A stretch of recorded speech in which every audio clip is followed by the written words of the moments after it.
that truly is emitted out, rest of it simply gets absorbed or something else happens to it, right? We don't care under this model. Now, of course, what is that albedo? And in general, if you remember going back to our simplified model, which is under a constant BRDF model, we said that the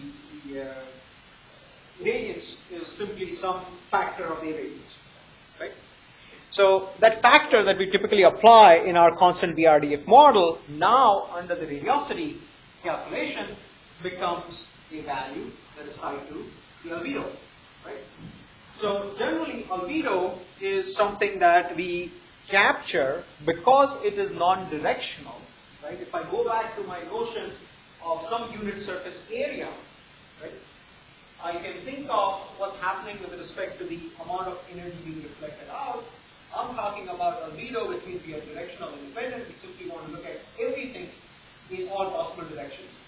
We have some source of light coming in. This is the normal to it. But then the amount of energy that's going to go out is going to be in all directions. So the albedo that I really need to capture is something which relates to the amount of energy going out under this hemisphere. Right? The hemisphere of the surface that is sort of at least being exposed by the light source. So in that respect, then the constant that I have in my BRDF model would be nothing but the albedo divided by the overall area, right, the hemisphere. So I basically look at it for pi, right, all the degrees under which it's going to emit. Now, we know, of course, what our irradiance is, right? So that's just k times cos of theta I. So this is our dot product, where k is some magnitude of the source coming in, and cos theta I, theta being the angle that it makes with respect to the source angle and the unit normal to the surface. So now I can plug all of this back into my sort of notion of my constant BRDF model, and I can say what L is. Right? So L now becomes simply the albedo divided by pi times E. E is now illumination strength, and this becomes sort of the modulating factor. Now, normally, yes, we have to compute this, but in raw reality, we make simplifications. For computational purposes, no one actually divides by pi, right? We just embed that albedo divided by pi term and express it as albedo. Okay? So trying to capture it under pi is not something that we do. So the most simplified model for uniform illumination in all directions is simply given by this term and generally expressed as the albedo multiplied by the normal time dot product with the source vector. Okay. So this is how we will actually look at Lambert-Eaton surfaces. Then, if you look at a sphere like that, we specify a directional source of light and say, well, now I want to compute at every point on this surface what is the amount of light being reflected. So given that we know the geometry of the sphere, I can compute the normal at every point of the sphere. Knowing the source direction, I can, and computing, what is the strength of the source, I can now compute L. So it becomes a very, very simple equation to compute what L is, and based on that you can render what the sphere will look like on an image. Now, that's great in terms of graphics, right? What do we actually want in terms of vision?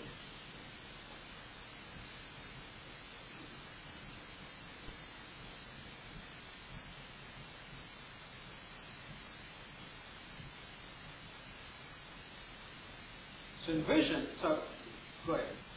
Yeah. Well, we want to do it the other way around, right? Yes, you want to do it the other way around.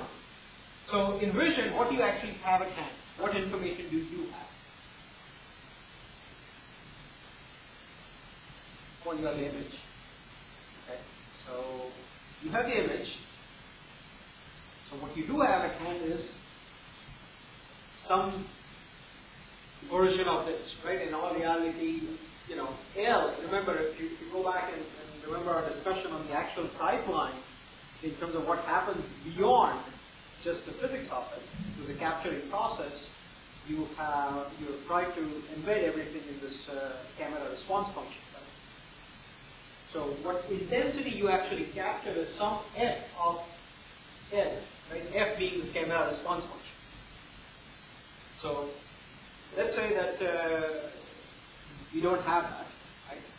So one of the things we can do is say, well, the intensity I look at is probably some proportional factor of L. So forget that L and say L is intensity. Right? So that's the first simplification we can do.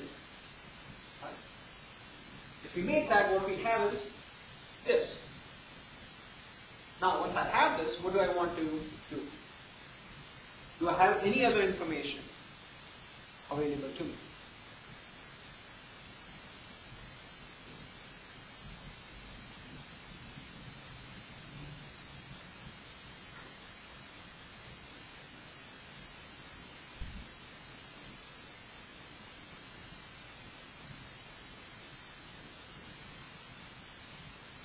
Do I know this? No. Do I know this?